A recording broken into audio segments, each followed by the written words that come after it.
안녕하세요. 사연에 빠지다의 DJ 민영입니다. 오늘도 두 가지 사연 준비되어 있는데요. 끝까지 함께 해주실 거죠? 그럼 오늘의 사연 함께 만나볼게요. 구독과 좋아요 버튼도 눌러주세요. 안녕하세요, 여러분. 여러분은 붕어빵을 보면 어떤 추억이 떠오르세요? 제가 어릴 때부터 붕어빵은 겨울철이면 늘 주변에서 볼 수 있었고 겨울철 대표 간식으로 손꼽히곤 했는데요. 요즘은 찾아보기가 힘들다죠. 오죽하면 붕세권이라는 말이 나돌 정도로 보기 힘들어졌을까요? 저에게는 붕어빵이 좀 더 특별한 의미가 있답니다. 아빠와 추억의 상징 같은 것이죠. 겨울이면 아빠는 항상 퇴근길에 붕어빵을 사서 우리 가족에게 나눠주셨어요. 이 아빠는 어릴 때부터 이게 그렇게 먹고 싶더라. 오늘처럼 힘든 날에는 붕어빵이 생각나서 우리 아들, 딸하고 엄마하고 나눠 먹고 힘내야지. 다른 집 아빠들은 일이 힘드실 때 친구들이랑 약주하고 거나하게 취해서 집에 들어오실 텐데 우리 아빠는 참 별나셨죠. 아빠는 전기 설비공이셨어요. 아빠는 1982년부터 일을 하셨었는데 천장 전득 작업과 해머 드릴, 전선관 매립 등등 힘든 일을 해오셨어요. 특히 전기공사에서 사용되는 무거운 자재를 어깨에 메고 나르는 일을 반복하느라 아빠는 늘 어깨가 아프다고 집에서도 자주 말씀하셨어요. 어릴 때면 아빠가 어깨랑 등이 아프시다고 해서 오빠랑 같이 안마를 해드렸어요. 그러면 아빠는 우리 새끼들이 안마해주니까 하나도 안 아프네 이러면서 웃으셨죠. 사실은 계속 많이 아프셨을 텐데 말이에요. 이렇게 힘들게 돈을 벌어 저랑 오빠를 키우셨으니 효도를 해야 하는데 우리 오빠는 철이 없었습니다. 친구들하고 나가서 축구하고 지면 싸우다 오는 게 하루 일과였거든요. 하라는 공부는 안 하고 자잘하게 사고를 치니 우리 엄마 아빠의 한숨이 늘었죠. 동생인 저는 오빠가 한심해 보였어요. 그러다가 정신을 차릴 줄 알았지만 오빠는 대학도 저기 지방에 있는 지방대에 갔어요. 대학 등록금만 있으면 무늬만 대학생인 그런 곳을 뭐하러 가는지 모르겠지만요. 그래도 아들 대학 보낸다고 공부 하나도 안 하는 오빠를 위해 등록금 4년 동안 내주셨습니다. 뿐만인가요? 지방이니까 자취한다고 해서 방 월세며 식비며 다 부모님이 대주셨어요. 오빠보다는 조금 철든 저라도 열심히 공부해서 성공해야 했습니다. 저는 여중여고를 졸업했는데 거기에서도 늘 전교권 성적으로 다니다 중앙대학교 약학대에 입학했어요. 그렇게 대학교 생활을 하던 중에 우리 집에 큰일이 들이닥쳤습니다. 제가 대학교 3학년 때 아빠는 일하시던 도중 허리가 끊어지는 극심한 통증을 느끼고 쓰러지신 거예요. 회사에서 응급병원으로 옮겨졌지만 어깨 부분 파열과 추간판 탈출증이라는 허리 디스크를 진단받고 입원해서 수술을 받으셔야 했습니다. 20년이 넘는 세월 동안 반복해서 힘든 전기공사를 수행했던 아빠는 이미 몇 년 전부터 어깨와 허리의 통증이 심해져 잘 움직이지 못하셨더랬죠. 하지만 아빠는 진통제를 먹어가며 일을 멈추지 않으셨습니다. 아빠는 대학생인 저와 오빠를 졸업할 때까지 뒷바라지해야 한다는 신념이 있으셨기 때문이죠. 그동안 아빠는 퇴근 후에는 거의 침대에 누워 계시면서 엄마는 파스를 붙이고 얼음찜질을 해가면서 하루하루 버티다 그만 더 이상 몸이 버티질 못한 거예요. 아빠가 병원에서 수술을 받으셨지만 그 이후 전처럼 사시지는 못했습니다. 제대로 일어나서 걷지도 못할 만큼 거동이 힘들어졌기에 하시던 일도 그만두어야 했습니다. 우리나라가 선진국 반열에 오르던 참이라지만 아직도 근로자들의 대우는 열악하기 그지 없었습니다. 분명 아빠는 업무상 재해로 인해 반불구의 몸이 되셨지만 회사에서는 위로금 5천만 원 외에 산업재해로는 인정해줄 수 없다고 나왔어요. 원통했지만 회사에 소송을 걸기엔 우리는 평범한 소시민으로 쉽지 않았습니다. 그저 위로금을 생활비로 까먹으면서 살아야 했습니다. 전 집안 사정이 나빠지자 어두운 얼굴로 대학교를 다녔습니다. 그런 저의 힘든 상황을 눈치채고 다가와준 사람이 있었어요. 바로 정기준이라는 남자애인데 같은 중앙대학교 전자공학과의 친구였습니다. 기준이는 빠른 년생으로 저보다 한 살 어리지만 같은 학번으로 친구처럼 지냈어요. 지난 학교 축제 때 우리과 행사 부스에 놀러왔던 기준이는 저를 처음 만났습니다. 그 이후부터 우리는 친구처럼 자주 보고 지냈어요. 민희야, 요즘 무슨 일 있어? 너 요즘 표정이 너무 안 좋아서 걱정된다. 친구들에게 우리 집 사정을 얘기하는 것이 부끄럽다는 마음에 애써 그 질문을 피했어요. 하지만 기준이는 어떤 눈치를 채곤 저에게 집요하게 물어봤고 전 간단하게 우리 아빠가 다친 사정을 털어놓았어요. 난 중학교 때 우리 엄마가 폐암에 걸리셔서 엄마 옆에서 간호해드린 적도 있어. 그러다가 몇 년 못 사시고 돌아가 버리셨지만 말이야. 민희네 아빠가 잘못되셨으니 걱정이 많겠다. 내가 같이 도와줄게. 나 업무 간병도 해왔던 경력자라고. 아빠 일로 상심했던 저를 기준이는 위로해주고 도와주었습니다. 기준이는 아빠의 허리에 사용할 의료 보조기구를 사러 의료기기상에 같이 가주기도 하고 아빠의 재활치료 병원을 조사해서 알려주기도 했어요. 기준이는 고작 대학생인데 이렇게 어른스럽게 절 도와주는 모습에 기준이를 향한 점차 제 마음이 이전과 달라졌습니다. 저를 오랫동안 한결같이 좋아해 주었고 우리 집 사정을 알고 친오빠보다 더 오빠처럼 든든했던 기준이가 이제 남자로서 좋아지기 시작했어요. 어느새 전 기준이의 여자친구가 되었고 대학교에서 수업 외의 시간에는 같이 밥을 먹고 도서관에서 공부를 하는 돈독한 캠퍼스 커플이 되었습니다. 둘 다 졸업 후 취직을 해야 하는 나이가 되었지만 전 약사 국가시험을 준비했고 기준이도 전자회사, 즉 삼성과 LG 같은 대기업 취직을 준비했습니다. 저는 원래 성실하고 열심히 공부하는 스타일이었어요. 대학을 다니는 내내 시험기간 전후로는 학교 도서관에 살았을 정도니 학점도 좋았어요. 하지만 기준이는 공부를 열심히 하는 학생이 되지 못했어요. 대기업을 준비한다면서 사트와 같은 각 회사별 지필고사를 준비해야 하는데 문제집은 펴보지도 않았는지 하얗기만 했습니다. 기준아, 너도 나처럼 집에서 도와주지 못하는 형편이면 우리 좋은 곳에 취직해서 돈 많이 벌어야 하잖아. 더 열심히 공부하고 취직 준비해보자. 하지만 기준이는 여전히 성실하지 못한 대학생활을 이어갔습니다. 취직 준비나 공부보다는 동아리 활동하고 술 마시고 노는 건수에만 관심이 있어 했어요. 열심히 준비한 끝에 저는 결국 약사 면허 시험에 합격해서 보건복지부 장관의 약사 면허를 취득했습니다. 그리고 대학을 졸업한 뒤에는 교수님 추천으로 대학병원 약사에 취직할 수 있었어요. 병원에 다니면서 연봉이 5천만 원 정도로 괜찮은 수입을 벌고 있었어요. 하지만 기준이는 아직 취직하지 못하고 있었어요. 자기 학점과 시험 점수로는 안 되겠던지 금세 대기업을 포기하고 정신 차리고 면접을 보러 다녔습니다. 결국 기준이가 어떤 전자회사에 취직을 했어요. 저는 기준이의 취직을 무척 축하해 주었지만 기준이는 울상이었습니다. 내가 다닐 회사가 화성시에 있어. 서울에서 출퇴근을 어떻게 하냐. 기준이는 멀리 떨어져 있는 회사에 다니느라 아침 6시 반에 나와 퇴근은 8시는 되어야 할 수 있으니 죽을 맛이었습니다.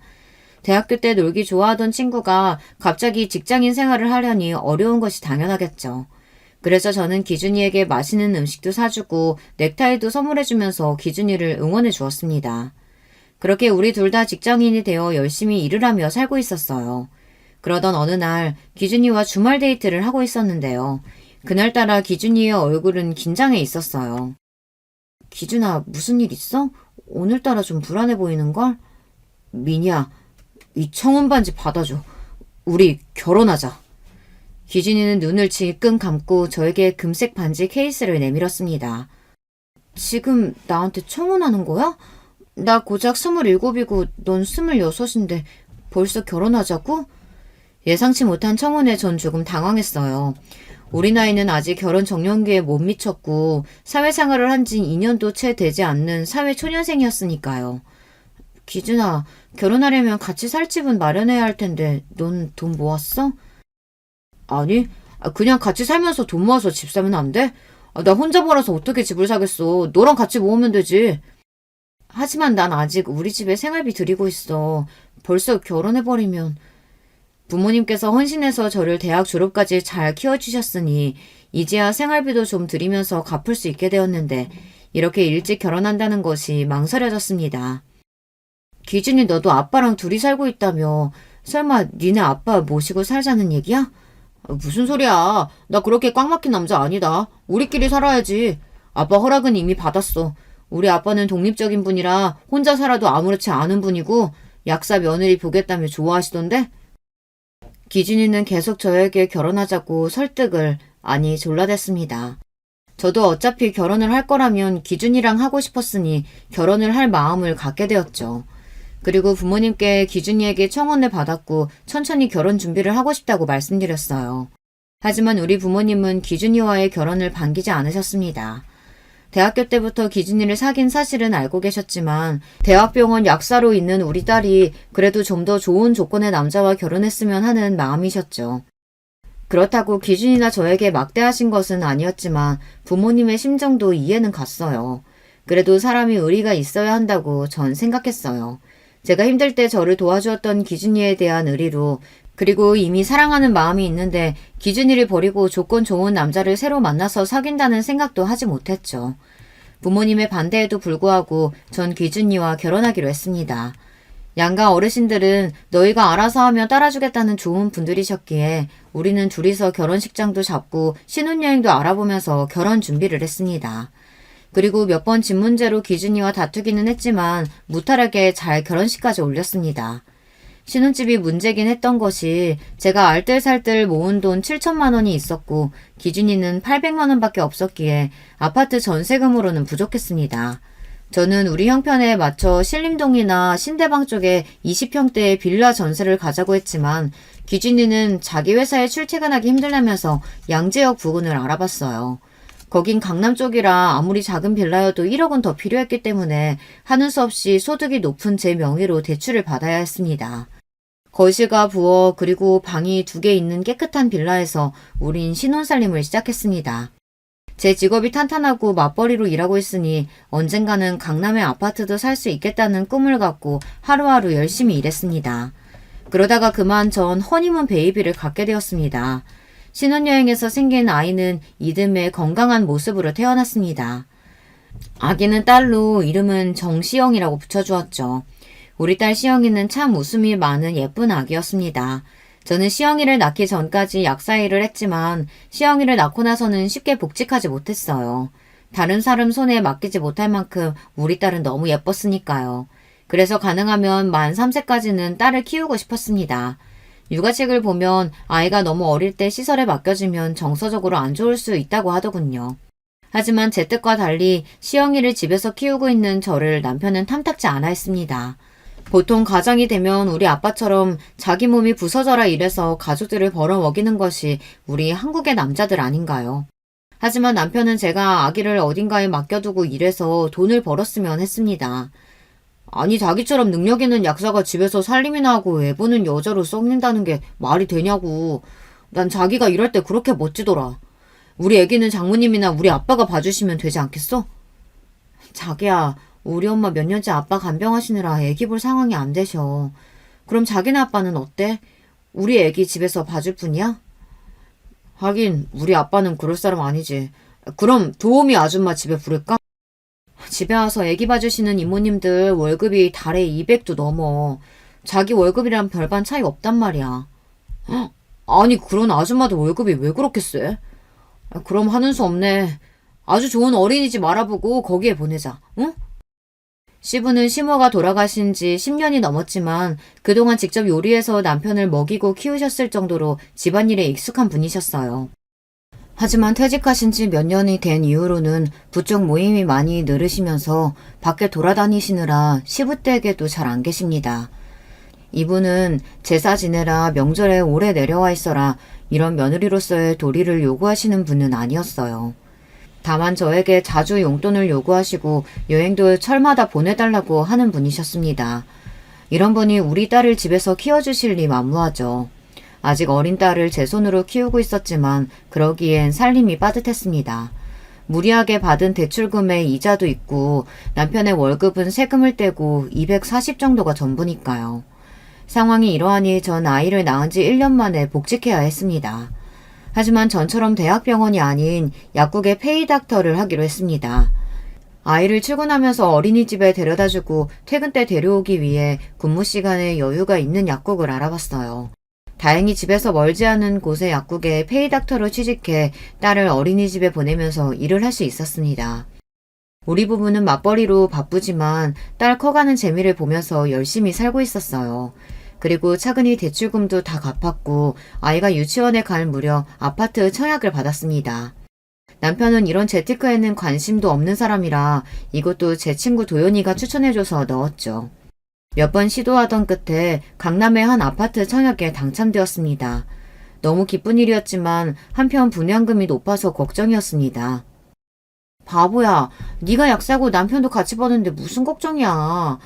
중도금 대출도 나오니까 그 대출금 갚다 보면 어느새 너 강남에 집 한 채 있게 되는 거야. 그리고 아파트 청약을 알려준 이 친구는 저에게 더 좋은 소식을 알려주었습니다. 나 이번에 남편이랑 개원하기로 했어. 거기 병원 상가 1층에 너네 약국 열어. 내가 도와줄게. 제 친구 도영이는 소아과 의사였습니다.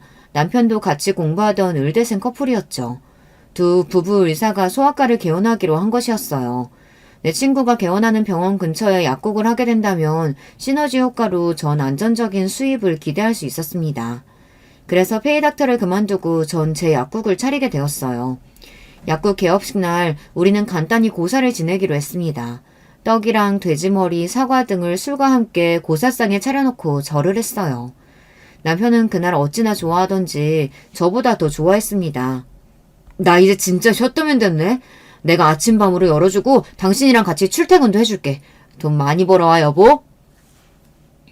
이렇게 애교 섞인 말로 남편이 내 약국 개업을 축하해 주었습니다. 제 스스로 차린 약국에 열정을 쏟아부어 성실하고 친절하게 손님들을 대했습니다. 그랬더니 얼마 안 되어 제 약국에 많은 손님들이 와주셨어요.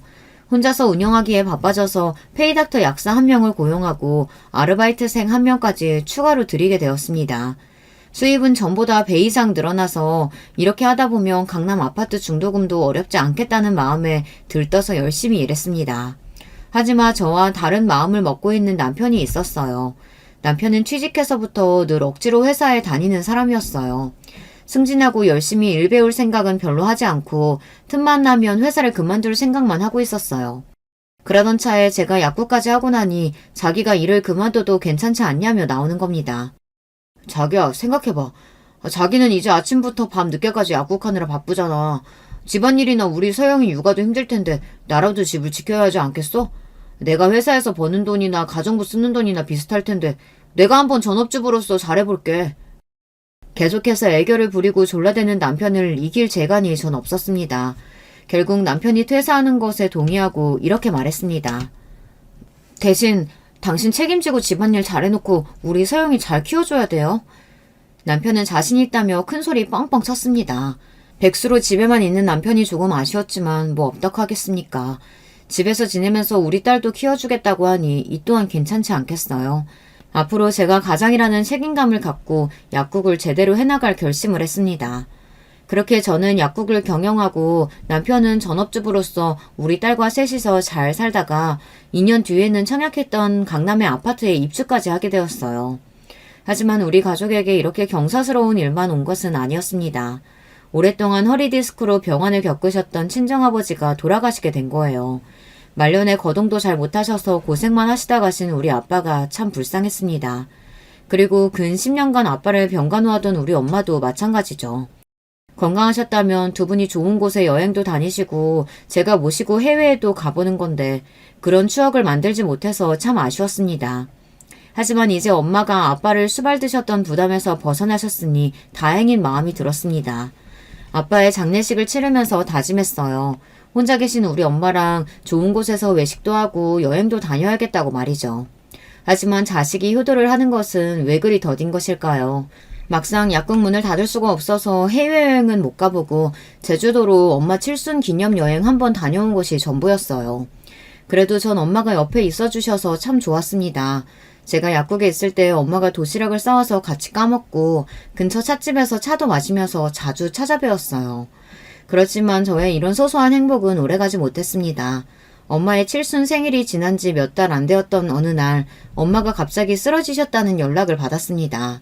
버스를 타고 있던 엄마가 갑자기 쓰러지셔서 같이 탄 승객분께서 구급차를 불러 다행히 금방 병원으로 옮겨져서 위기를 넘길 수 있었다고 합니다.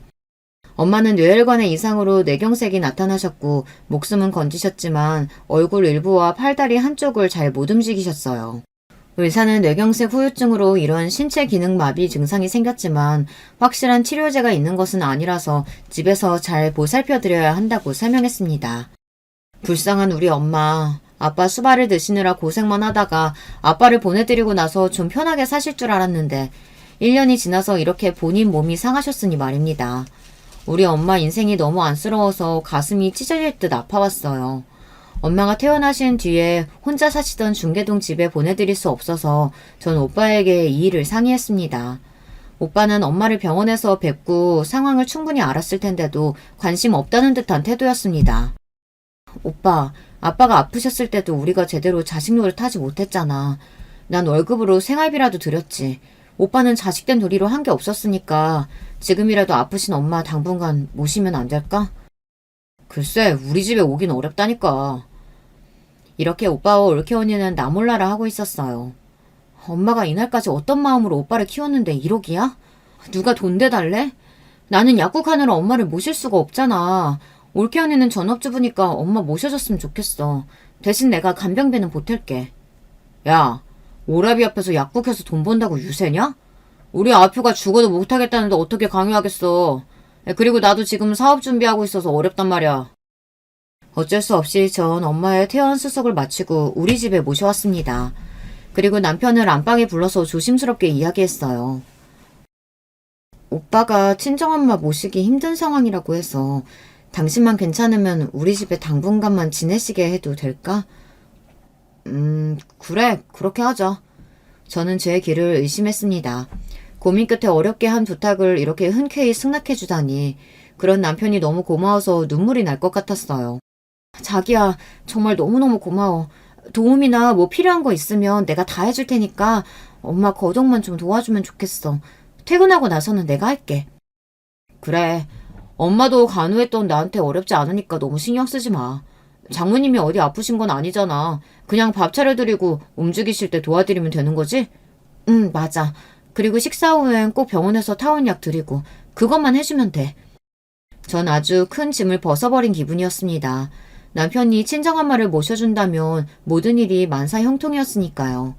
마침 집에 있던 드레스룸으로 쓰던 작은 방 하나를 정리해서 엄마가 사용하실 침대와 안락의자를 놓아드렸어요. 미니야, 아니 정서방이 나 여기 있어도 된대? 너네한테 패기치기 싫은데 그저 어디 요양원이라도 가야 하는 거 아닐까? 엄마, 정서방이 참 사람이 괜찮아. 아주 흔쾌하게 엄마 모실 수 있다고 자기가 나서는 거예요. 엄마는 아무 부담 느끼지 마시고 우리 집에서 편하게 지내시면 돼요. 퇴근하고는 내가 봐드릴 테니까 나 없는 동안 필요한 거 있으면 편하게 정서방한테 이야기하세요. 네? 이렇게 거동이 불편한 친정엄마를 모시면서 우리 가족은 잘 살고 있었습니다. 다만 남편이 저에게 요구한 부분이 없지는 않았어요. 남편은 친정엄마를 모시는 대신 요양원에 줄 돈을 자신에게 달라고 했죠. 그 돈이 왜 아깝겠어요. 전 생활비 이외에도 남편에게 따로 200만 원을 주었어요. 약국이 쉬는 날이면 제가 집에서 엄마와 지내고 남편에게는 외출하고 오라고 했습니다. 거기에 시부는 내 아들이 너 대신 효도를 해주고 있으니 너도 나한테 용돈으로 보상하라 이렇게 말씀하셔서 시부께 100만 원씩 보내드렸어요. 돈은 좀 들었지만 그래도 이렇게 함께 지낼 수 있으니 얼마나 다행이겠어요. 그렇지만 엄마를 모시고 산 지 반년 만에 감춰진 일들은 수면 위로 올라왔고 전 뒷목을 잡게 되었습니다. 우리 집에서 몸도 마음도 편하게 지내시는 엄마는 왜인지 모르게 날이 갈수록 수척해지고 표정도 어두워지셨으며 말수가 부쩍 줄었어요. 일이 벌어졌던 그날도 출근하면서 엄마의 컨디션이 안 좋아 보이셔서 어디 용한 한의원에 모시고 가서 보약 한 채 해드려야겠다고 생각해서 엘리베이터를 기다리고 있었습니다. 그때 앞집 할머니가 나오셨어요. 좋은 아침이에요, 할머님. 오랜만에 얼굴 뵙네요. 응, 요즘 약국 하느라 바쁘다면서? 그래서 집에 늘 친정엄마랑 남편만 있는 것 같더니. 에휴, 그래도 그러면 안 되지. 네? 어떤 걸 그러면 안 된다는 말씀이세요? 아니. 앞집 할머니는 무의식 중에 튀어나온 자신의 말에 당황하는 눈치였습니다. 왠지 불길한 예감이 스쳤고 저는 할머니께 말씀 좀 해달라고 계속 채근했습니다. 아유, 우리 집 애가 남의 집이라는 간섭하는 거 아니라고 입 다물라고 했는데 에휴, 나도 모르겠다. 나 또래 어르신이 그러니 남일 같지 않고 내가 영 마음이 안 좋대. 있잖아, 그 집 남편이 아무래도 엄마를 잘 못 모시는 것 같아. 내가 현관문 밖에서 거기 엄마가 울고 남편 소리 지르는 걸 몇 번이나 들었거든. 그리고 잘 못 보던 젊은 여자가 그 집에 몇 번이나 들어가던데 그 여자가 화장도 요란하고 살을 여기저기 다 내놓고 다니는 모양새가 영 보통 여자 같지가 않어. 웬 술집 여자 같단 말이지. 앞집 할머니의 말씀을 듣고 난 저는 약국 위층 병원으로 가서 친구에게 이 일을 털어놓았습니다. 예, 아무래도 니네 남편 의심스럽다. 이럴 때 남편한테 물어봐봐야 딱 잡아떼면 그만이지 않겠어? 그럼 이렇게 하는 게 어떨까? 집에 CCTV를 몰래 달아봐. 친구의 얘기대로 인터넷을 검색해서 CCTV 몇 대를 구매해서 집안 곳곳에 남편 몰래 달아두었습니다. 그리고 떨리는 마음으로 3일 동안 녹화된 영상을 약국 문을 열기 전 이른 아침 혼자 보기 시작했어요. 그 영상을 보고 나서야 전 뒤늦게 알게 되었습니다. 영상 속 우리 집 안에서는 악마와 같은 일들이 벌어지고 있었습니다. 남편은 자기 아침상을 차리는 모양인지 생선과 고기를 구워서 식탁에 맛있는 한 상을 차려 올렸습니다. 거기에 밥숟가락과 밥만 올린 뒤 엄마를 모셔와서 함께 드실 줄 알았어요. 하지만 남편은 혼자 식탁에 앉아 TV를 보며 그 맛있는 음식들을 혼자 먹어치웠습니다.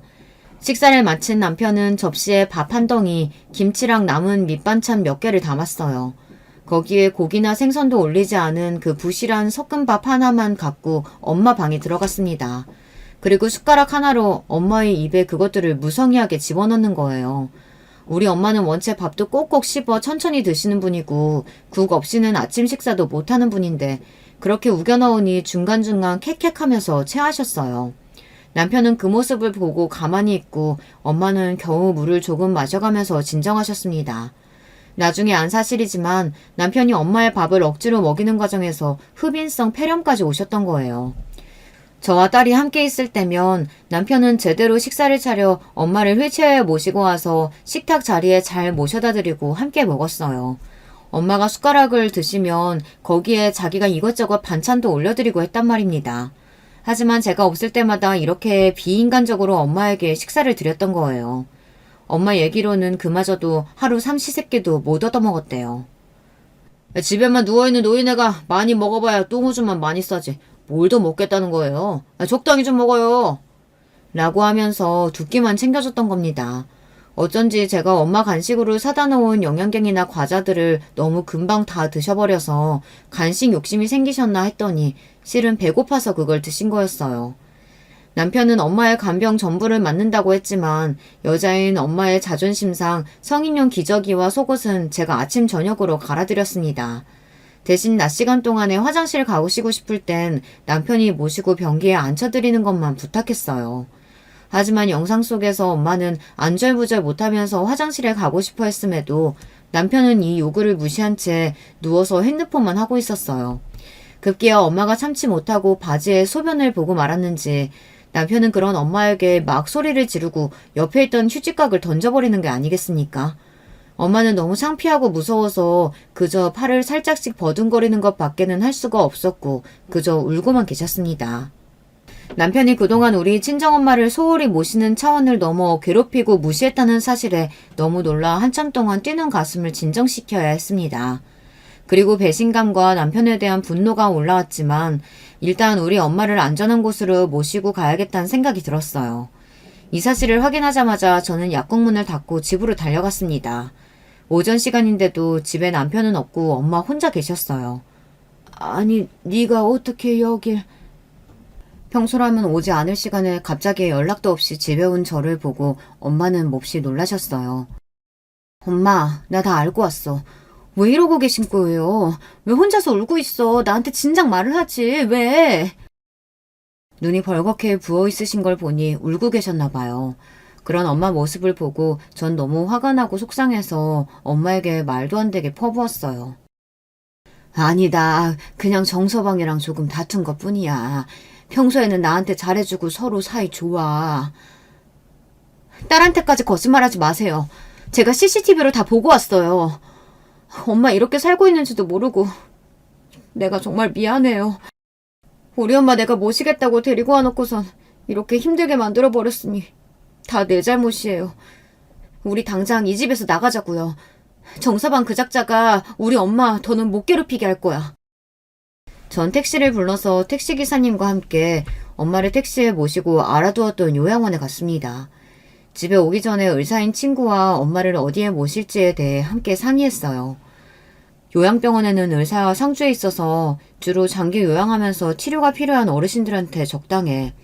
하지만 막상 가보면 그냥 병원같이 생기고 중증 환자분들이 많아서 건강하신 친정엄마한테는 맞지 않을 수도 있어. 우리 엄마는 치매도 없으시고 중풍으로 거동이 힘드신 것 말고는 생활에 큰 지장이 없어. 그럼 오히려 요양원이 좋으실 거야. 여긴 돌봄이 목적이라 치매나 뇌졸중 같은 노인성 질환으로 거동이 불편하신 어르신들이 많거든. 씻는 거나 배변 도와주는 사람들도 있고 음식도 나오고 세탁도 해주는 도움을 주고 있으니까 말이야. 여긴 좀 더 집같이 생겨서 어르신들이 편해하시지. 친구가 알아봐준 요양원은 집에서 차로 40분 정도의 거리였지만 도리어 서울 외곽이라 푸른 산으로 둘러싸인 공기 좋은 곳에 위치해 있었어요. 요양원장과 입소에 대한 이야기를 나누고 엄마를 모셨습니다. 엄마, 나 여기에 계속 엄마 둘 생각은 없어요. 일단은 엄마를 괴롭힌 정서방으로부터 엄마를 보호할 생각에 여기에 잠깐 모신 거야. 내가 정서방한테 죗값 치르게 할 거야. 우리 집 일을 해결하고 다시 데리러 올게요. 아니야. 정서방 나 때문에 고생한 사람인데 그럴 필요 없다. 아픈 사람 모시는 일이 얼마나 힘든지 니네 아빠 수발 오래 들어서 엄마는 알고 있어. 그냥 말로 잘 타이르고 이유는 하지 마라. 응? 아니야 엄마. 나 절대 그 사람 용서 못해. 근데요. 왜 엄마는 다 알고도 저한테 얘기를 안 하고 있었어요? 그건 젊은이가 나 때문에 정서방하고 헤어지는 것도 싫었고 그리고 정서방이 나를 협박했단다. 너한테 고자질하면 너가 자는 사이에 목 졸라 버리겠다고 말이야. 뭐라고요? 그 새끼가 그런 말까지 엄마한테 했단 말이야? 이 자식을 진짜. 전 엄마를 요양소에 계신 직원분들에게 잘 부탁드리고 나왔습니다. 집으로 오는 내내 제 안에는 분노가 들끓고 남편을 어떻게 만들어야 직성이 풀릴지 열심히 머리를 굴리고 있었죠. 혼자 고민도 해보고 친구와 같이 이야기도 해보았지만 마땅한 생각이 떠오르질 않았습니다. 그러던 중 제가 잘 보는 인터넷 커뮤니티 사이트에 제 사연을 간단히 올려보았습니다. 그랬더니 댓글이 100개나 달리고 그 댓글을 읽고 나니 남편에게 복수할 아이디어를 찾을 수 있었습니다. 그날부터 전 차근히 남편을 향한 복수를 준비하기 시작했어요. 남편에게는 엄마가 컨디션이 좋지 않아서 당분간 병원에 입원해 계실 거라고 둘러댔습니다. 그리고 집안에 설치해놓은 CCTV는 여전히 잘 돌아가고 있었습니다. 지금와 털어놓는 사실이지만 남편은 우리 엄마에게 잘못한 게 전부가 아니었어요. 2, 3일에 한 번씩은 어떤 여자가 우리 집 안방에서 남편과 그 짓을 벌인 것입니다. 그것도 우리 친정엄마가 건너방에 계실 때 말이죠. 거동이 불편하시다고 해도 우리 엄마가 이 사실을 모를 리 없는데 정말 천인공노할 짓을 남편은 벌인 거예요. 뒷조사를 해보니 그 여자는 룸사롱에 있는 술집 여자인데 남편이 그 여자를 만난 지는 이미 한참 된 모양입니다. 밖에서도 만나고 우리 집에 아무도 없는 시간대에 불러내 내 방 침대에서 그 짓거리까지 벌인 거예요. 남편은 우리 엄마를 모신 뒤에도 그 술집 여자를 당당히 집에 불렀고 엄마가 저에게 고자질을 할까봐 저를 죽여버릴 거라고 협박까지 했던 거죠. 집에서 살림하고 우리 딸과 친정엄마를 보살펴준다는 명목으로 돈 한 푼 안 벌어와도 감사한 마음으로 살았는데 게다가 지 용돈과 지 예비 용돈까지 몇백을 주었는데 이렇게 제 뒤통수를 친 겁니다. 전 술집 여자와 벌인 이 일을 영상 그대로 저장해서 제가 수임한 이혼 변호사의 이메일로 보냈습니다. 부끄러운 영상이지만 이혼 과정이 순탄치 않다면 유용한 증거로 쓰일 테니까요. 전 사실 처음부터 이혼할 마음을 먹고 변호사를 구해 이혼 준비를 하고 있었습니다. 저는 의뢰한 변호사에게 신신당부했어요. 변호사님, 저는 남편한테 내 딸의 양육권도 집도 재산 분할도 하나도 해주지 않을 겁니다. 알몸으로 쫓아내는 것이 제 목표예요. 저 좀 도와주세요. 걱정 마세요. 의뢰인분 심정 충분히 이해합니다. 법원에서 할 수 있는 복수 제가 도와드릴게요. 하지만 이렇게 이혼하는 것만이 제 복수의 전부로 하기에는 부족했습니다. 두 번째 복수를 위해서 슈가마덱스 나트륨이라는 마취 약물을 구입했습니다. 혹시나 제 글을 보고 따라하신다면 절대 안 돼요. 여러분은 위험하니 절대 따라하지 마세요. 전 의료인으로서 적절한 약물의 양을 알고 있으니 할 수 있는 일이니까요. 그날은 딸 시영이가 고등학교 수학여행을 떠나는 날로 집에는 우리 부부만 있었습니다. 집도 조용하고 우리 오랜만에 오붓하게 한잔 할까? 좋지. 저는 남편이 좋아하는 비싼 양주를 꺼내들었고 신이 난 남편은 부엌에서 안주 몇 개를 내왔습니다. 그리고 남편과 술을 마시기 시작했습니다. 저는 알코올에 강한 편이기도 하고 막상 술 마시는 척만 하고 몇 잔 마시지 않았어요. 남편만 흥이 올라서 술을 여러 잔 들이키고 있었죠. 남편이 화장실 간 틈에 저는 남편 술잔에 마취 약물을 몇 방울 탔습니다. 그리고 돌아와 소파에 앉은 남편에게 술을 계속 권했고 남편은 마취 약물이 들어간 술을 마시고 말았습니다. 이내 남편은 술 기운인 줄 알고 잠이 들었습니다. 사실 이 약물은 전신마취 등에 쓰이는 약물이지만 소량 흡입했기에 남편은 마취된 환자처럼 쓰러져 잤습니다. 전 남편을 침대에 겨우 끌고 와서 침대 봉에 팔과 다리 사지를 끈으로 묶었습니다. 이때부터 이틀 동안 남편에게 지옥을 맛보게 해야 했으니까요. 이튿날 아침 남편은 살짝 의식이 돌아왔습니다. 하지만 쉽게 몸을 움직이지 못했을 겁니다.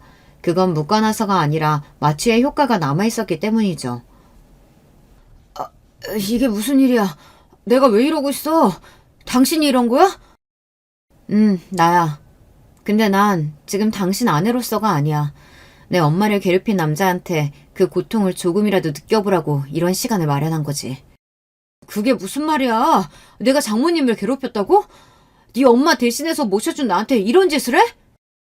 잡아떼지 마. 우리 엄마가 너한테 당한 짓 내가 모를 줄 알아? 넌 이제 몸도 잘 움직이질 못할 거야. 그렇게 거동이 불편한 사람이 한번 돼보라고. 전 남편을 비웃고 안방에서 나갔습니다. 그리고 맛있는 반찬과 찌개를 만들어서 아침상을 차렸어요. 너무 좋은 냄새, 그리고 어젯밤의 숙취 등으로 남편은 그 음식이 먹고 싶어서 안달이 났죠. 나도 밥 줄 거지? 나 굶기지 마. 지금 속이 토할 지경으로 메식거려서 찌개 한 모금만 먹고 싶어.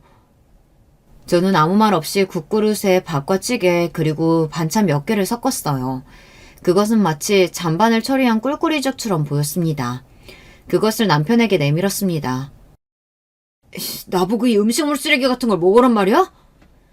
저는 남편의 입에 이 음식을 숟가락으로 퍼서 한 입 한 입 떠 넣어주었습니다. 남편도 처음에는 거부하다가 배가 고파서인지 이내 받아 먹었어요. 그러던 도중 컥컥거리기도 했습니다.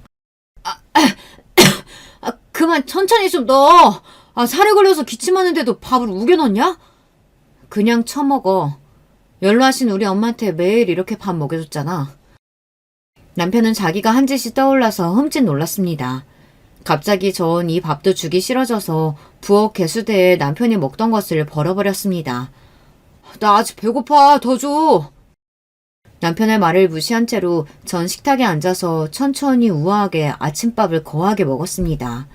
물론 남편은 그런 제 모습을 아무 말도 못하고 바라보기만 했죠. 아침 식사 후에 남편은 계속 풀어달라며 난리였습니다. 나 좀 그만 풀어주라고. 너 이거 경찰에 신고해? 어? 하지만 전 남편의 말이 들리지 않는다는 듯이 대꾸도 하지 않고 TV를 보며 쉬고 있었어요. 나 쌀 것 같단 말이야. 화장실 좀 가게 잠깐이라도 풀어줘봐. 어? 계속되는 남편의 부름에도 무시했더니만 이내 남편은 조용해졌습니다. 그리고 안방 침대는 찌린내가 진동했어요. 전 코를 막고 다 큰 남자가 이게 무슨 짓이야? 이렇게 조롱했을 뿐입니다. 남편은 그 뒤로도 풀어달라며 저에게 사정했지만 그와 같이 비인간적인 생활을 하루 더 한 뒤에야 저는 남편에게 묶였던 끈을 풀어주었습니다. 인연이 나를 이렇게 만들어? 너 이리 와. 내가 너 죽도록 패버릴 거야. 포악하게 달려드는 남편은 아마 자기 생각대로 몸이 움직이지 않았을 겁니다. 휘청이면서 남편은 바닥으로 꼬꾸라졌어요. 아직 남편의 몸에는 마취약의 효력이 남아있었던 거죠. 저는 택시를 불러서 택시기사님께 팁을 드리고 부탁을 드렸습니다. 기사님, 저희 남편이 술만 먹으면 개가 돼서 제가 한 집에서 못 살겠어요. 이 사람 여기 자기 집으로 좀 보내주시겠어요? 제가 사례금으로 10만 원 더 드릴게요.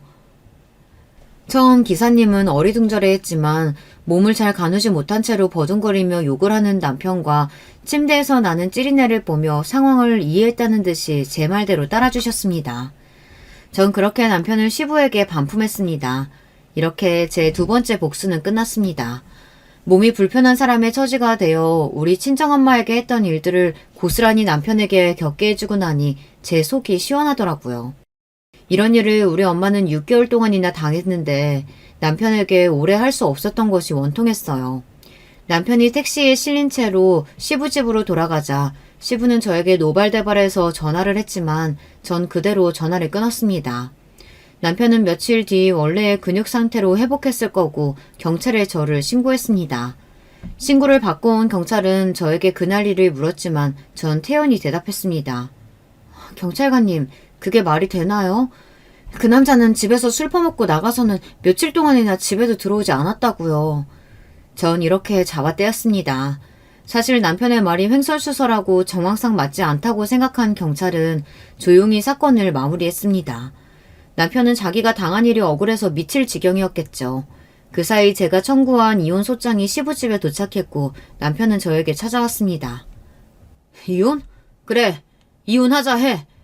니네 엄마한테 무슨 말을 듣고 나한테 이러는진 몰라도 난 억울해. 난 니네 엄마 간병하고 집안이란 대가로 강남 아파트 정도는 받아야 너랑 이혼해 줄 거야. 이 멍청한 사람.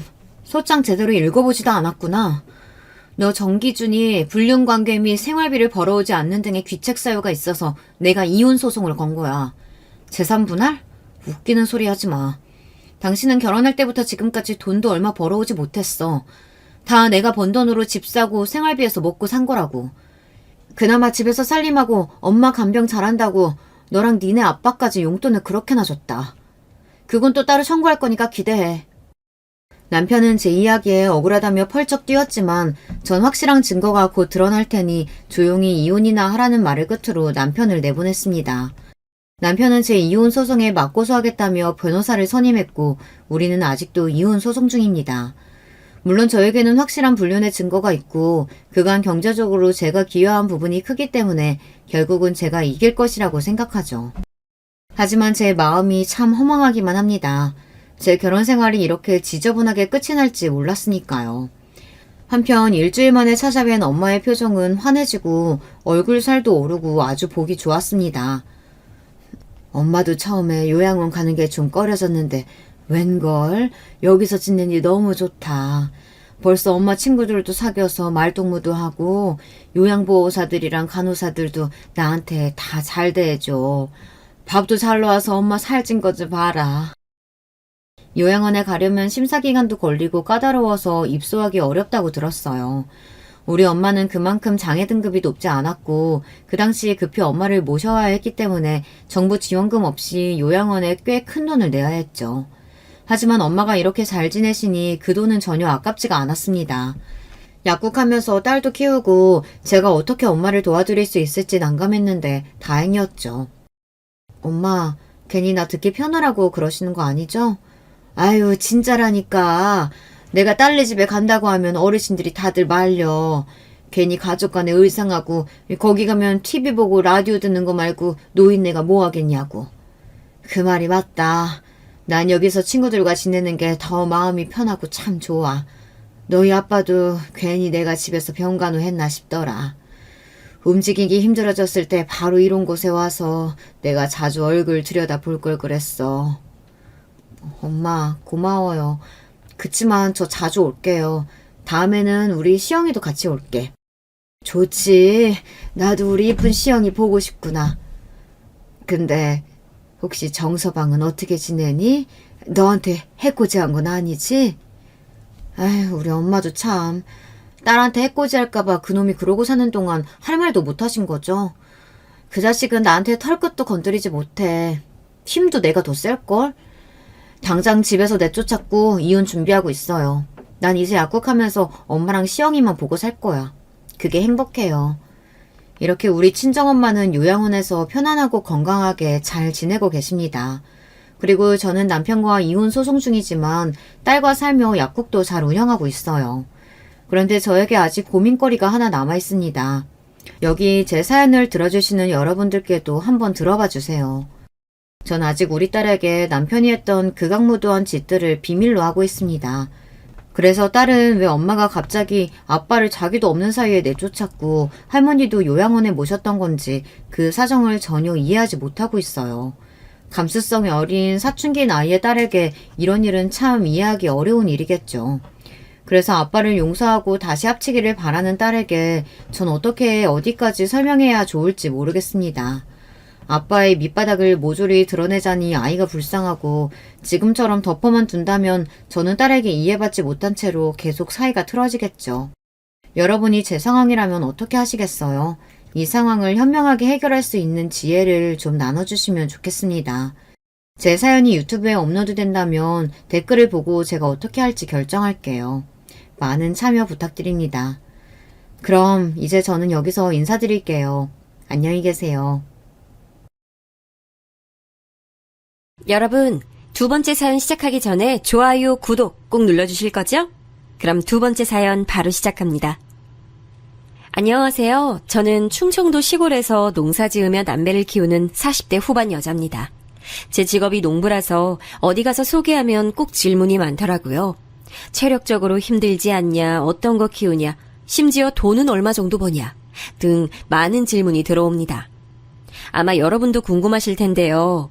거두절미하고 본론부터 말하자면 저는 꽤 크게 농사를 짓고 있어요. 재배하는 작물도 하나가 아닙니다. 농사 짓는다고 하면 사람들이 가난하다고 생각하는 경우가 있더라고요. 근데 전 전혀 아니에요. 하지만 시골 출신이라고 하면 고정관념을 가지고 절 대하는 사람이 많더라고요. 아, 거기 저도 들어봤어요. 근데 거기 맥도날드 있어요? 서브웨이는요? 이런 식으로 매우 무례하게 물어보는 사람도 많아요. 물론 우리 지역은 시골이고 겉으로만 보면 되게 한적합니다. 대형마트도 없고 유명한 프랜차이즈 가게도 없으니까요. 그런데 그렇다고 제가 불행하게 자란 건 전혀 아니에요. 부족하게 자라지도 않았고 지금도 여유롭게 살고 있습니다. 시골에서 저처럼 농사 지으며 사시는 분 중에 서울에 따로 자기 집이 있는 사람도 많아요. 저 역시 그렇습니다. 하지만 시골의 장점이라고 할까요? 한적함이 주는 여유가 참 좋습니다. 여유를 느끼고 자연을 느끼는 게 얼마나 좋은지 몰라요. 우리 아이들도 시골에 사는 게 좋다고 하더라고요. 사람들에 치여 살지 않아도 되니 정신건강도 얼마나 좋은지 모릅니다. 제가 이렇게 얘기하는 이유는 절대 돈이 없어서 시골에서 농사 짓는 게 아니라는 거예요. 오늘 여러분께 소개할 제 사연이 이와 관련된 내용입니다. 저는 앞서 말했듯 시골에서 태어나서 자란 토박입니다. 부모님은 제가 아는 이 농사를 하고 계셨고 위로는 2명의 언니가 있어요. 3자매 중 막내로 태어난 저는 사랑을 듬뿍 받고 자랐습니다. 언니들과 사이도 매우 좋았고 지금도 좋아요. 화목한 가정에서 큰 걱정 없이 자랐습니다. 부모님이 농사 지으실 때는 사실 이 정도 규모는 아니었어요. 지금은 밭도 크고 넓은 과수원도 같이 하고 있거든요. 그런데 제가 어릴 땐 그냥 작게 했었습니다. 딱 집 앞에서 상추와 배추 같은 소규모로 농사를 지었어요. 그래서 우리 집이 찢어지게 가난하진 않았지만 그렇다고 넉넉하지도 않았습니다. 그 시절엔 다들 그랬듯이 아끼고 살았죠. 저는 교복도 새 것으로 입어본 적이 없어요. 언니들이 물려준 교복을 입었거든요. 넉넉한 집안이 아닌데 애가 3명이나 있으니 그건 어쩔 수가 없었습니다. 첫째 언니는 고등학교를 졸업하고 바로 공장에 들어갔어요.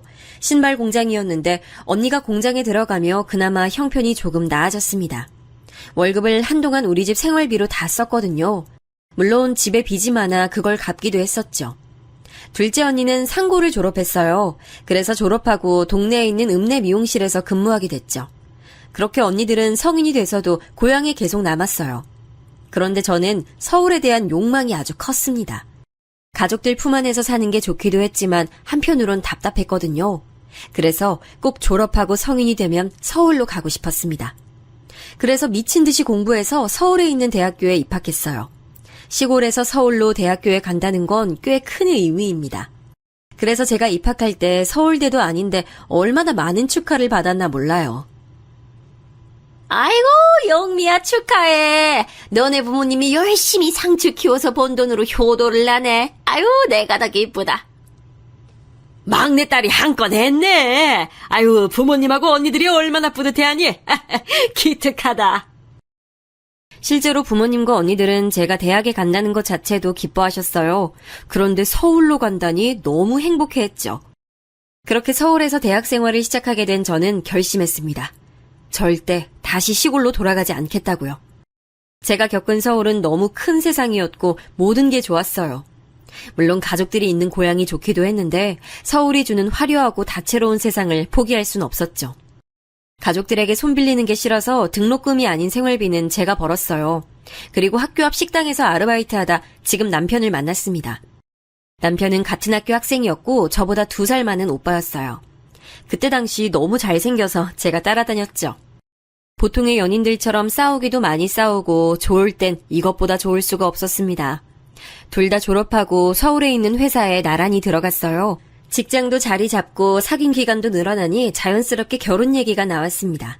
그러면서 남편의 집안 사정을 그때 자세히 알게 됐어요.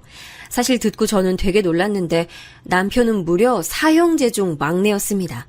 물론 연애하면서 서로 가족 얘기도 하니까 어느 정도는 눈치챘는데 형이 3명이나 있을 줄은 전혀 몰랐어요. 항상 남편은 저에게 그냥 형이라고 지칭하는 경우가 많았거든요. 그런데 이것보다 더 놀랐던 건 바로 남편은 어머니가 안 계셨습니다. 평소에 가족 얘기를 꺼리던 이유가 이거였어요. 저도 3자매 중 막내로 자랐으니 형제가 많은 건 문제가 되지 않았습니다.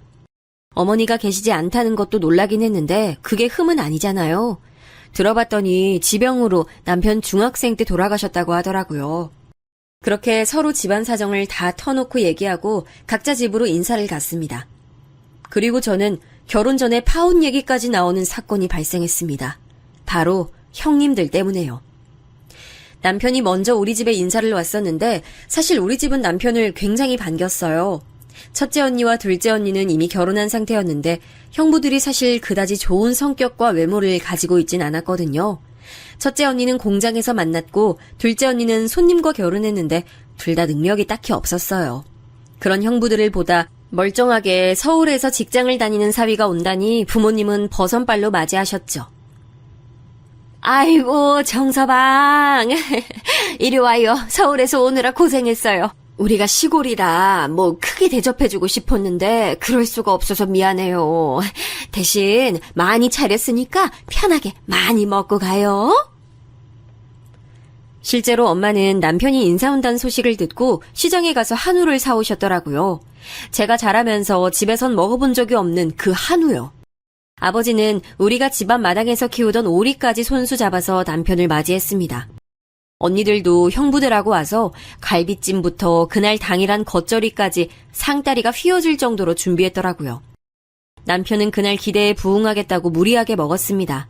올라가다 휴게소에서 소화제를 사 먹을 정도로요. 부모님은 남편의 차에 농사지은 고구마부터 상추, 온갖 농작물을 가득 담아주셨습니다. 사람이 기대하면 안 되고 무언가를 바라고 이런 대접을 해준 건 진짜 전혀 아니에요. 그런데 이렇게 우리 집에서 남편을 맞았으니 저도 살짝 기대하는 마음이 생겼습니다. 그냥 푸대접만 아니길 바랐죠. 그런데 웬걸 시댁에 가자마자 저는 빈정이 상할 대로 상했습니다. 아, 오늘 온다고 했었지? 미안. 내가 너무 바빠서 깜빡했네. 일단 밥이라도 먹어야 하니까 우리 가게로 갈까? 아니, 제가 오늘 인사 온다고 했잖아요. 참. 까먹을 수도 있지 뭘 그렇게 정색해. 재수씨, 어서 와요. 일단 우리 가게로 갑시다. 저는 시댁에 인사 간다고 백화점에서 옷까지 사입고 고급 한우와 과일 세트를 사서 갔거든요. 꽃다발과 와인도 챙겨서 떨리는 마음으로 갔는데 저한테 돌아오는 건 푸대접이었습니다. 첫째 아주버님과 형님은 고깃집을 하고 계셨는데 제가 오는 것을 까먹었다고 하더라고요. 그러면서 저를 본인들 가게로 데려갔어요. 그래, 얘기 이미 들어서 알겠지만 우리 집에 시어머니가 안 계셔. 오히려 동서는 좋을 거야. 다들 모난 성격이 있는 것도 아니고 시집살이 당할 일은 없잖아? 아버지도 병원에 계셔서 사실 우리 집안의 실질적인 가장은 우리야. 그냥 우리 부부를 시부모라 생각하면 돼. 오히려 좋을 거야. 우리가 이렇게 보여도 참 돈도 잘 벌고 능력이 있거든. 이 가게뿐만이 아니고 저기 골목 뒤에 또 가게가 있어. 행제한 거지. 진영이가 순하고 착하니까 결혼해서 살기엔 딱이지. 아, 우린 명절엔 꼭 모이니까 그건 명심하고 가족들이 사이가 좋아서 행사가 많아. 첫째 아주버님과 형님은 저한테 대뜸 반말로 자기 자랑을 하기 시작했어요. 뭐라 대답해야 할지 몰라 가만히 있었습니다. 남편만 중간에서 어쩔 줄 몰라 했죠. 본인들 가게가 얼마나 잘 되는지부터 자식들의 학교 성적까지 온갖 자랑을 들었습니다. 사실 그 자리에서 제가 존중받는다는 기분은 들지 않았어요. 그래서 다른 형제들은 보지도 못했지만 현실적으로 결혼이 망설여졌습니다. 그런데 이걸 부모님께 전달하자니 너무 속상해하실 것 같았어요. 그래서 언니들한테만 말했습니다. 언니들은 당연히 제 편이었죠. 아니, 우리는 마당에서 오리까지 잡아서 대접했더니 이게 뭐야? 아니, 이건 우리 집안 무시하는 거잖아. 지금 시골 출신이라고 무시하는 거야? 뭐야? 나 너무 기분 나빠. 이대로는 결혼 못 시켜. 제부한테도 실망이야. 진영 씨도 몰랐대. 계속 몇 주 전부터 내가 온다고 했는데 그걸 까먹은 것 같더라. 시아버지가 병원에 계신다는 것도 몰랐어. 제가 인사를 다녀온 후 결혼 얘기가 나오면 침묵하자 남편은 눈에 띄게 당황했어요. 그러면서 저를 설득하기 시작했습니다. 나도 우리 큰형이랑 형수님이 왜 그랬는지 모르겠어. 그런데 워낙 바쁜 사람들이라 자기가 이해해주면 안 될까? 내가 앞으로 서운할 일 전혀 없게 할게. 남편은 계속 저를 설득했고 저는 그럼 상견례까지는 해야지 고민했습니다. 그리고 나머지 형제들도 만났는데 아니나 다를까 그 자리에서 우리 고향에 대해 언급하기 시작했어요. 아, 거기 들어본 것 같다. 그럼 부모님은 농사 지으시는 건가? 네, 농사 지으면서 사세요. 저 어릴 때부터 집 앞 밭에서 농사 지으셨어요. 요즘에도 농사 짓는 분들이 계시는구나. 교과서에서만 봐서 몰랐어요. 아니, 형수님들 왜 그러세요? 농사가 뭐 어때서 그래요? 아유, 도련님 결혼하려고 애쓴다. 진짜 귀엽다, 귀여워. 그래, 다들 그만하자. 기에 눌렸다는 표현이 맞을 것 같아요. 형님들은 보통 기가 센 사람들이 아니었어요. 제가 만약 언니들이 없이 외동이었으면 거기서 아무 말도 하지 못했을 거예요. 아주버님들은 오히려 멀쩡했습니다. 생각보다 말수가 없어서 놀랍기도 했고요. 그런데 형님들은 자기들끼리 너무 친해 보였어요. 서로 형님, 동서하며 지내는데 마치 자매처럼 친하더라고요. 순간 내가 결혼하면 저 사이에 제대로 낄 수 있을까 생각하기도 했죠. 살면서 고향에 관한 질문은 수도 없이 들었기 때문에 기분이 많이 상하진 않았습니다. 다만 상견례 자리에서 저러면 곤란하다고 남편에게 말했어요. 그리고 상견례 날이 됐습니다. 시아버지가 병원에 누워 계셔서 현실적으로 나오실 수가 없었어요. 제가 남편과 따로 시아버지를 보러 갔을 때도 시아버지는 눈만 간신히 뜨고 계셨습니다. 남편이 많이 늦둥이이기도 해서 시아버지는 이미 연세가 많으셨죠. 상견례 자리에서는 생각보다 조용하게 넘어갔어요. 문제는 결혼식 혼주 문제였습니다. 집안에 대신 앉을 어른이 계시지 않았거든요. 그래서 결국 첫째 형님과 첫째 아주버님이 혼주석에 앉게 되셨어요. 시아버지는 거동이 불편하셔서 도저히 병원에서 나오실 수가 없으셨죠. 그런데 저는 시어머니가 마치 3명이 있는 기분이 들었습니다. 형님들은 생각보다 우리 결혼식에 관심이 많았어요. 아니, 결혼식뿐만 아니고 우리 부부에게 지나친 관심을 보였습니다. 남편이 늦둥이라 오히려 조카들과 나이대가 비슷했거든요. 문제는 제가 혼주 한복을 고르러 가서 발생했어요. 큰형님은 자꾸 신부 어머니가 통상적으로 입는 색을 골랐습니다. 누가 봐도 신부 어머니 색상인 분홍색인데 자꾸 본인도 분홍색을 고집했어요.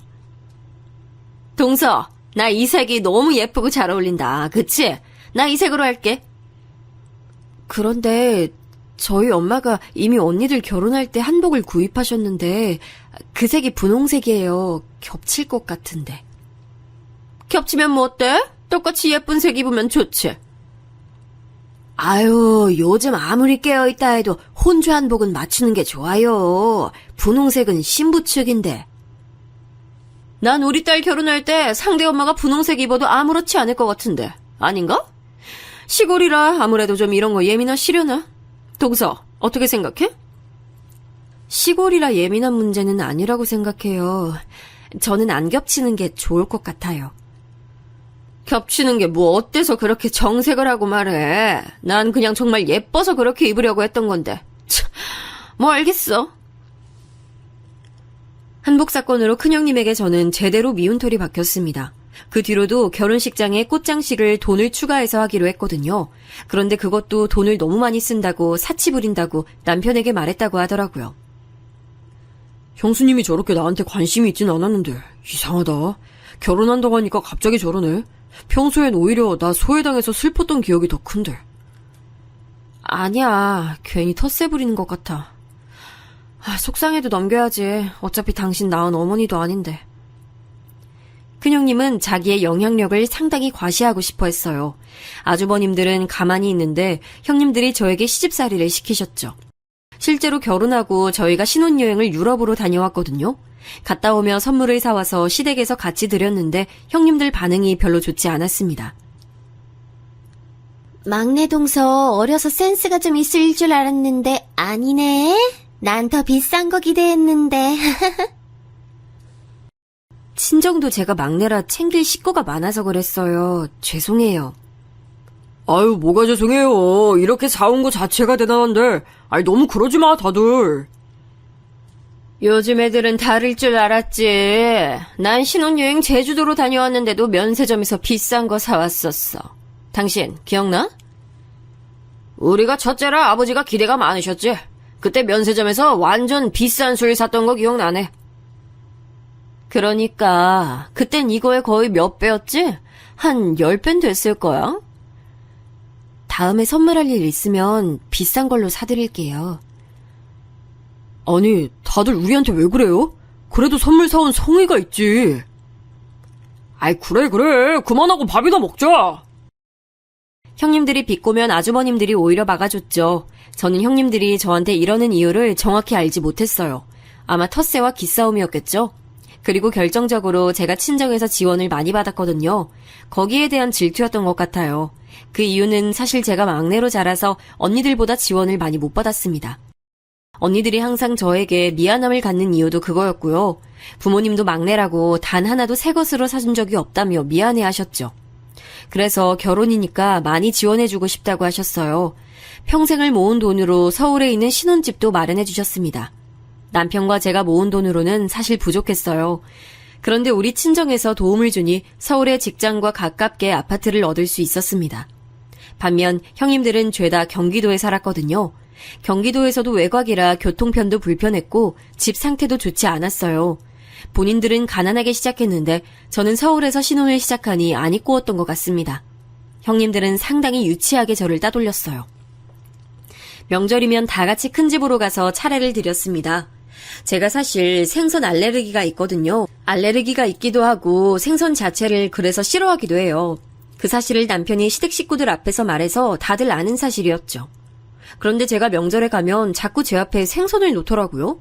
동태전부터 고등어구이, 갈치조림 등 생선 요리가 그렇게 많이 식탁에 있는 것도 신기했어요.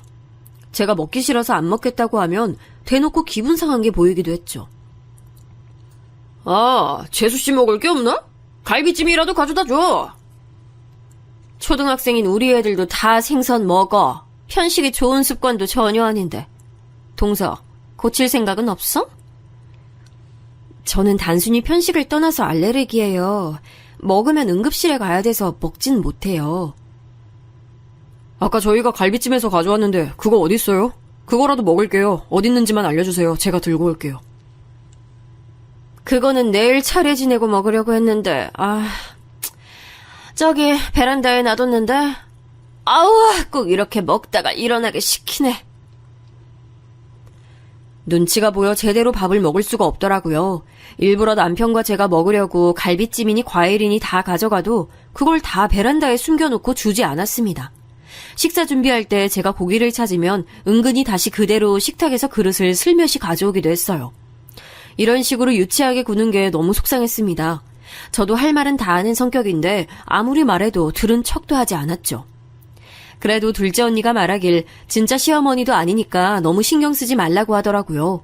남편도 중간에서 형님들을 잘 막아주기도 했고요. 그래서 남편에게 의지하며 최대한 시댁에 가지 않고 버티고 있었습니다. 어차피 진짜 시부모님도 아니니까 그렇게 거슬리지도 않았어요. 그리고 저는 결혼하고 바로 임신해서 첫째를 낳았습니다. 첫째는 아들이었는데 아토피가 되게 심했어요. 저는 피부가 매우 좋은 편이라 몰랐는데 남편이 어릴 때 아토피가 심했다고 하더라고요. 그래서 아들 피부 때문에 대학병원도 다니고 피부과도 정말 많이 갔습니다. 그런데 피부가 안 좋은 분들은 아실 텐데 안 그래도 속상한데 그걸 언급하면 더 속상하잖아요. 가족끼리 모이면 형님들은 꼭 우리 아들 피부에 대해 언급하셨어요. 재영이 피부는 나아질 기미가 안 보이네. 병원은 다니고 있어? 네, 약도 먹고 있고 먹는 것도 관리하고 있어요. 그런데 유전이라 어쩔 수가 없나 봐요. 그거 엄마가 집에서 관리 잘해주면 좋은데. 동서는 일 다니니까 아무래도 한계가 있나 보다. 속상하지만 어쩔 수 없지. 아내가 열심히 집에서도 최대한 가공식품 안 쓰고 식단 관리하고 있어요. 안 그래도 속상한데 왜 그러세요? 실제로 저는 아들 피부에 굉장히 예민했어요. 어릴 때가 유독 더 심했거든요. 아무리 연고를 발라도 나아질 기미가 보이지 않았죠. 속상한 마음에 잠든 아들 옆에서 한참을 운 적도 많아요. 그런데 시댁에 갈 때마다 저런 소리를 들으니 나중엔 모이기 며칠 전부터 머리가 아파서 약을 먹을 지경이었습니다. 이 밖에도 형님들은 우리 부부에 대해 관심이 아주 많았어요. 좋게 말해 관심이었지 오지랖이 매우 넓었습니다. 제가 그중 제일 힘들었던 게 어느 순간 모일 때 우리 집에서 모이기 시작하더라고요. 큰 집에서 줄곧 모였는데 우리 집이 서울이라는 이유로 모이기 쉽다고 명절이나 제사 때 우리 집에서 모였어요. 이번 설에도 동서네 집에서 하자. 괜찮지? 우리 집은 이제 애들이 커서 사춘기라 모이기가 좀 눈치 보여. 요즘 애들 알지? 예민해서 괜히 신경 건드리면 안 되잖아. 처음엔 그럴 수도 있다고 생각하며 우리 집에서 모임을 가졌어요. 그런데 부부들만 모이는 게 아니고 조카들도 같이 모이니 한번 우리 집에 왔다 가면 집안이 온통 쓰레기장이었습니다. 사람이 많으니 정신이 하나도 없더라고요. 그리고 무엇보다 셋째 형님의 아이들이 우리 아들하고 나이대가 되게 비슷했어요. 같이 놀면서 아들을 괴롭히고 따돌리는 것도 심했습니다. 제일 결정적으로 아토피에는 과자가 진짜 최악이에요. 그런데 시조카들은 우리 집에 올 때마다 과자를 한가득 가져왔어요. 당연히 우리 아들은 먹고 싶어 했는데 먹을 수가 없으니 울기도 많이 울었습니다. 나도 과자 먹고 싶어. 나만 못 먹어. 재영아, 저거 먹으면 재영이 피부 여기서 더 아파. 그러면 안 되잖아. 과자 먹으면 병원 더 자주 가야 돼. 그러니까 참자, 응? 아, 이거 진짜 맛있는데. 완전 맛있는데. 하나만 줄까? 하나도 먹으면 안 되나? 장서가 저기로 가서 먹어. 재영이는 과자 먹으면 안 돼. 우리 집에 올 때는 과자 금지야. 알겠지? 우리 엄마가 먹어도 된다고 했는데요? 억울해. 급기야 시조카는 눈물을 보이기도 했죠. 그 모습에 달려온 형님은 괜히 저에게 눈치를 주기도 했어요. 아니, 왜 동서는 애를 울려? 그냥 좋게 말하면 되잖아. 아니, 재영이 아토피가 우리 아들이 생기게 한 것도 아닌데.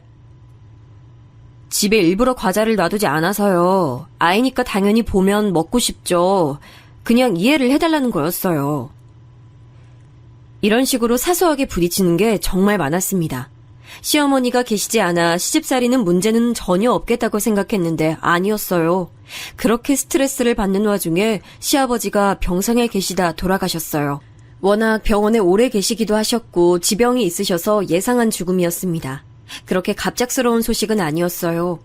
저는 시아버지와 유대감이 딱히 없어서 슬픈 마음이 크진 않았습니다. 제가 냉정한 게 아니고 진짜 저는 시아버지가 말씀하시는 것도 제대로 들은 적이 없어요. 당연히 남편 아빠고 어른이 돌아가신 거니까 속상하고 슬픈 마음은 있었죠. 하지만 그렇다고 제가 장례식장에서 엉엉 눈물이 나진 않았습니다. 그런데 형님들은 누가 보면 자기 본인 아버지가 돌아가신 것처럼 울었어요. 아주버님들보다 눈물을 많이 흘리는 모습을 보며 의아했는데 장례식이 끝나고 그 이유를 알게 됐습니다. 바로 시아버지가 돌아가시며 남기신 재산이 있었어요. 그 재산 분배를 두고 알게 모르게 눈치 싸움이 시작됐습니다. 그런데 저는 거기에 별로 끼고 싶지 않더라고요. 안 그래도 형님들을 생각하면 머리가 지끈거리고 편두통이 있었거든요.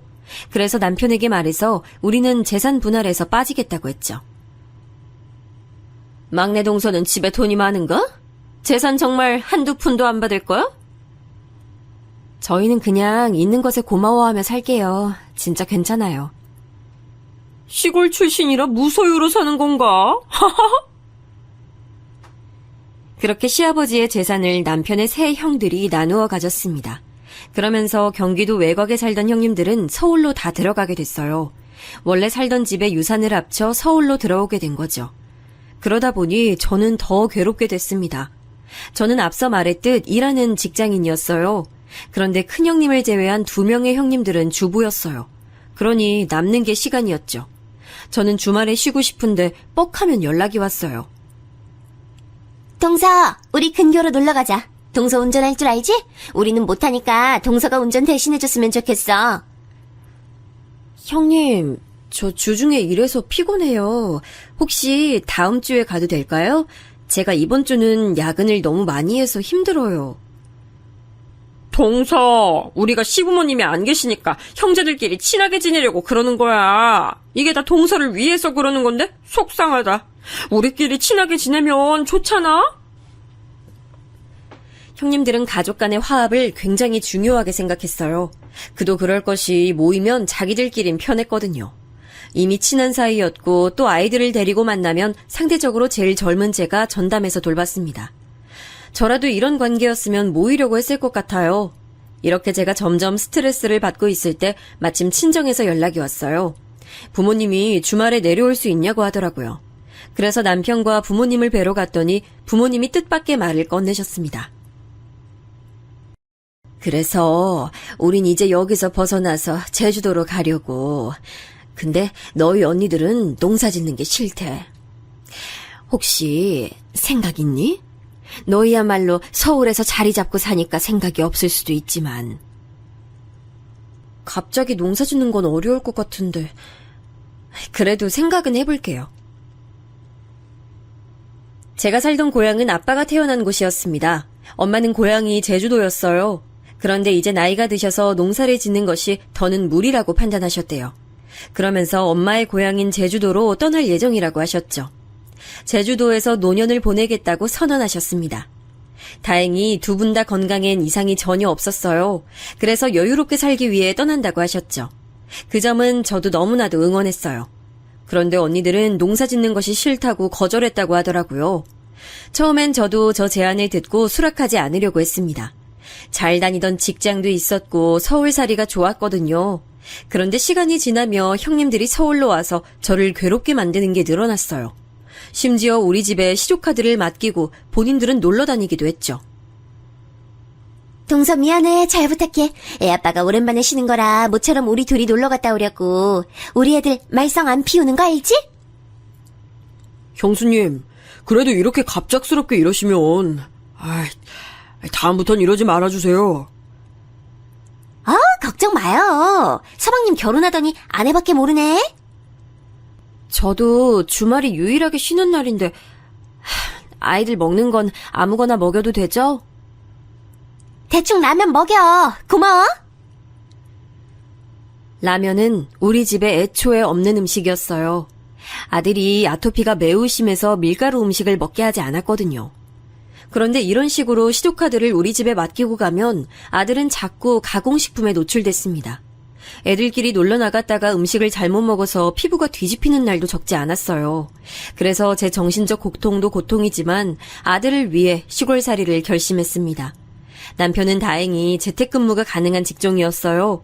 그래서 시골에 가서도 계속 일할 수가 있었습니다. 정말 다행이었죠. 반면 제 직장은 재택이 불가능한 구조라 저는 직장도 그만뒀어요. 하지만 아들의 피부 문제가 갈수록 심해져서 시골로 내려갔습니다. 실제로 매연과 안 좋은 공기가 가득한 서울이 아닌 사방에 높은 건물이 없는 시골에 가니 아들의 피부가 눈에 띄게 좋아졌어요. 밀가루 음식이 아닌 직접 재배한 유기농 채소들을 먹었거든요. 대학병원에서 받은 약보다 훨씬 효과가 좋았습니다. 그리고 저도 정신적으로 형님들과 멀어지니 살 것 같았어요. 해방감을 느끼게 됐죠. 엄마 이것 봐. 나 개울가에서 아빠랑 물고기 잡았어. 우와, 엄마도 어릴 때 물고기 잡으면서 놀았는데 재밌었어? 실제로 시골에 와서 우리 가족의 사이는 더 좋아졌어요. 저도 스트레스를 받지 않으니 성격이 많이 좋아졌습니다. 그리고 농사를 짓기 시작했는데 이게 또 흥미롭더라고요. 의외로 농사에 재능이 있을 줄은 몰랐습니다. 남편과 아들과 같이 밭일을 하는 게 너무 즐거웠어요. 그리고 부모님이 나이대가 있으셔서 파는 방법이 한정적이었거든요. 저는 인터넷을 주로 사용할 줄 아는 세대니까 그 점을 이용했습니다. 재배하는 방법도 다양하게 시도했더니 생각보다 농사도 잘 됐어요. 그러면서 인터넷을 통해 농사 지은 것을 팔기 시작했습니다. 처음부터 잘 된 건 아니었는데 입소문이 났어요. 여러분 혹시 유행했던 샤인머스켓 들어보셨나요? 남편과 저는 초창기에 이 분야로 뛰어들었어요. 그리고 어마어마한 돈을 가지게 되었습니다. 물론 그 과정에서 밤에 잠도 제대로 잘 수가 없었어요. 제대로 결과물이 나오지 않으면 속상해서 잘 수가 없었죠. 사업이 성공하면서 남편은 재택으로 일하던 회사도 그만두게 됐습니다. 너무 바빠서 우리 둘은 시댁 행사에도 참여하지 못할 정도였어요. 아니 시골 내려가더니 아예 연락을 끊은 거야? 아무리 그래도 얼굴은 비춰야 얘의지. 곧 아버님 제사니까 올라와. 알겠어? 동서, 그러는 거 아니야. 사람이 도리라는 게 있는 거야. 시부모님이 안 계셔도 사람이 기본적인 예의는 있어야지. 아닌 건 아닌 거야. 아, 네. 저희가 너무 바빠서 어쩔 수가 없었어요. 얼굴 비출게요. 실제로 저와 남편은 2년 동안 시댁 식구들의 얼굴을 보지 않았거든요. 시간이 지나며 저도 악감정이 사그라들어서 오랜만에 서울로 가게 됐습니다. 가면서 샤인머스켓 박스를 챙겨가서 선물도 드렸죠. 아, 이거 농사 짓는 거야? 시골살인 좀 어때? 거기 주변에 아무것도 없잖아. 너희 말고 다른 사람이 살긴 하지? 밤에 귀신 나오는 거 아니야? 무섭겠다. 괜찮아요. 그래도 근처 도시로 가면 있을 건 다 있어서 불편함이 없어요. 실제로 재영이 피부도 전보다 괜찮아졌으니까 다행이죠. 그건 그래. 확실히 공기가 좋아서 그런가? 아, 동서. 우리 그럼 이번 여름엔 동서네 집에 가서 휴가 보내자. 나도 그 지역 한 번도 안 가봤거든. 그거 좋은 생각이네. 그래, 우리 동서네 집에 좀 놀러 갈게. 이사 가고 집들이도 안 갔잖아? 난 평생을 도시에서 살아서 시골에서 어떻게 사는지도 너무 궁금하다. 막 감자 캐서 먹나? 아, 그냥 뭐 사는 건 다 비슷하죠. 그런데 남편하고 제가 정말 너무 바빠요. 그래서 형님들이 오셔도 신경을 잘 못 써드려요. 그러면 저희가 너무 죄송하니까. 에이, 아니야. 우리 그냥 냅둬도 돼. 우리끼리 알아서 잘 놀게. 그럼 이번 여름 휴가는 동서네 집에서 보내는 걸로 하자. 애들한테도 시골이 불편해도 좋은 경험은 되겠네. 남편하고 상의하고 알려드릴게요. 그런데 진짜 저희 집 시골이라 주변에 뭐 없고 불편하실 텐데. 아깐 괜찮다며. 아, 그러지 말고 좀 놀러 가자. 그런데 불편할 수도 있으니까 우리가 많이 챙겨가야겠네. 동서야 뭐 시골 출신이니까 괜찮겠지만 우린 아니잖아. 주변에 뭐 약국은 있나? 일단 저는 알겠다고 대답은 했습니다. 그리고 초대하지 않으면 그만이니까요. 여름이 되고 실제로 휴가 계획을 세우기 시작했어요. 그런데 마침 제가 그때 둘째를 임신하게 되면서 흐지부지 됐습니다. 아직 세상에 나오지도 않은 둘째에게 얼마나 고마웠는지 몰라요. 몸조리를 핑계로 시댁 식구들을 부르지 않았죠. 제가 서울에서 형님들에게 너무 많이 당해서 일부러 피하고 싶었는데 그 명분이 생겨 좋았습니다. 그리고 남편과 제가 하는 농사는 날이 갈수록 잘 됐어요. 그래서 직원도 뽑아서 일하게 됐습니다. 그런데 아무리 돈이 많아도 집을 더 화려하게 짓거나 하진 않았어요. 그 집은 제가 예전에 살던 집이라 추억이 많기도 했고 또 누구한테 보이는 삶이 아닌 우리 가족이 만족하는 집이라 그 상태로도 좋았습니다. 그리고 저는 원래 무력이 없는 사람이라 명품이나 다른 것에도 진짜 관심이 전혀 없었어요. 돈은 당연히 많을수록 좋지만 그렇다고 그걸 저를 치장하는 것에 투자하고 싶은 마음은 없었습니다. 그런데 저와 달리 남편은 경우가 달랐어요. 남편은 다른 건 진짜 괜찮았는데 유독 차에 관심이 많았습니다. 남자들은 이런 경우가 많죠? 여보, 또 슈퍼카 사진 보고 있어? 그러면 하나 사. 당신 그렇게 가지고 싶어 했던 거잖아. 이거 진짜 비싸. 5억이나 하는 거라 탁 사기엔 부담스러워. 당신 나 따라서 시골 와서 고생 많이 했잖아. 우리가 돈을 못 버는 것도 아닌데 왜 그래? 괜찮으니까 그냥 사자. 예전부터 사고 싶어 했잖아. 그럼 나 진짜 사도 될까? 고마워. 이거 타고 우리 전국 일주 다니자. 남편은 매우 기뻐했어요. 신이 나서 그 자리에서 방방 뛰는 남편을 보며 이 맛에 돈을 버는 거구나 느끼게 됐죠. 둘째를 핑계로 제가 시댁 식구들과 거의 또 연락두절이 됐잖아요. 갑자기 어느 날 한밤중에 둘째 형님에게 연락이 왔습니다. 동서, 혹시 지금 1,000만 원 빌려줄 수 있을까? 내가 오죽하면 이런 부탁을 동서한테 하겠어? 우리가 지금 남편하고 급하게 쓸 곳이 있어. 네? 갑자기요? 형님, 지금 새벽 2시잖아요. 그리고 무슨 일 때문에 그러시는데요? 내가 나중에 사정은 설명할게. 진짜 급한 일이라 그래. 동서 시골에서 농사 짓는다며. 그럼 큰돈 만지지 않아? 일단 1,000만 원은 저희한테도 큰 돈이에요. 그 돈이 어떻게 쓰일지도 모르는데 당황스러워요. 형님, 사정은 안타깝지만. 아니 저번에 뭐 서방님 말하는 거 들어보니까 꽤 돈 만지는 것 같던데? 거짓말이었어? 그래. 그렇게 시골에서 너희끼리 잘 먹고 잘 살아, 어? 형님, 저 지금 너무 당황스러워요. 제가 그런 말 들을 정도로 잘못한 건가요? 있는 척은 다 하더니. 그래, 얼마나 잘 사는지 보자. 너무 당황스럽기도 했고 새벽에 갑자기 저러니까 당연히 저는 거절했죠. 평소에 친밀하게 연락하는 사이면 모르겠는데 그것도 아니었으니까요. 둘째 아주버님은 다음 날에 남편에게 연락해서 똑같이 돈을 빌려달라고 했더라고요. 당연히 남편은 거절했죠. 사실 그 당시 우리 부부에게 1,000만 원은 그리 큰 돈이 아니었습니다. 마음만 먹으면 하루에도 벌 수 있는 돈이었어요.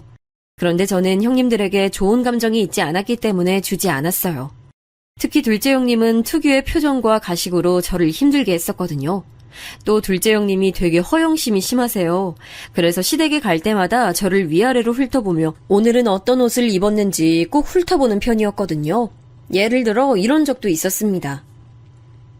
동서, 그거 옷 백화점에서 산 거야? 아니요. 그냥 인터넷에서 쇼핑했어요. 그거 짝퉁이야. 어디서 디자인만 따서 만들었나 보다. 그거 백화점에서 파는 명품 디자인이거든. 난 동서가 알고 입은 줄 알았네. 내가 알려줘서 다행이다. 어디 가서 그런 거 입으면 무시당할 수도 있잖아. 제가 명품엔 관심이 없어서요. 어쨌든 알려주셔서 감사해요. 관심이 없는 거랑 그건 다른 문제 같은데. 뭐 어쨌든 동서는 내가 있어서 다행이다. 알려주는 사람이 있어야 나중에 어디 가서 변명이라도 하지. 이런 식으로 명품에 관심이 많았어요.